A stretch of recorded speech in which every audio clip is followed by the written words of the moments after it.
ఈ మధ్య కాలంలో ఈ ఇంటి దగ్గర ఆంటీస్, కొంతమంది నైబర్ ఆంటీస్, రిలేటివ్స్ ఆంటీస్ ఉంటారు కదా! ఇప్పుడు ఎవరన్నా కొత్తగా బేబీ పుట్టిన వాళ్ళు ఉంటారు కదా! వాళ్ళ దగ్గరికెళ్ళి అప్పటికాపోయినా అప్పుడు కానీ, తర్వాత కానీ ఇప్పుడేమన్నా ఆ బేబీని చూసుకోవడంలో మదర్ కొంచెము ఇరిటేషన్‌గా ఫీల్ అయినా, ఓపిక, పేషెన్స్ అనేది నశించిపోయినా వాళ్ళు ఏమంటారు, "అబ్బా! ఏంటమ్మా ఒక్క పాపనో, బాబునో చూసుకోవడానికి నువ్వు ఇలా అయిపోతున్నావు.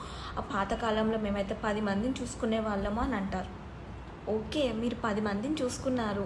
అప్పటి కాలం పిల్లలు ఎలా ఉన్నారు, ఇప్పటి కాలం పిల్లలు ఎలా ఉన్నారు, ఈ జనరేషన్ పిల్లలు అసలు ఒక్కరే 10 మందితో సమానంలాగా ఉన్నారు. అప్పటి వాళ్ళు ఎక్కడేస్తే అక్కడ ఉన్నారు, ఫుడ్ పెడితే తిన్నారు, మంచిగా ఆడుకున్నారు. సో 10 మంది ఏంది 20 మందినైనా చూసుకోగలుగుతాము.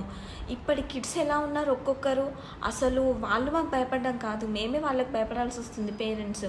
అంత ఘోరంగా ఉన్నారు. అలాంటి సిచ్యువేషన్‌లో మేము చూసుకుంటే ఇంకా మీరు వచ్చి సూటిపోటి మాటలని మమ్మల్ని ఇంకా బాధ పెట్టకండి.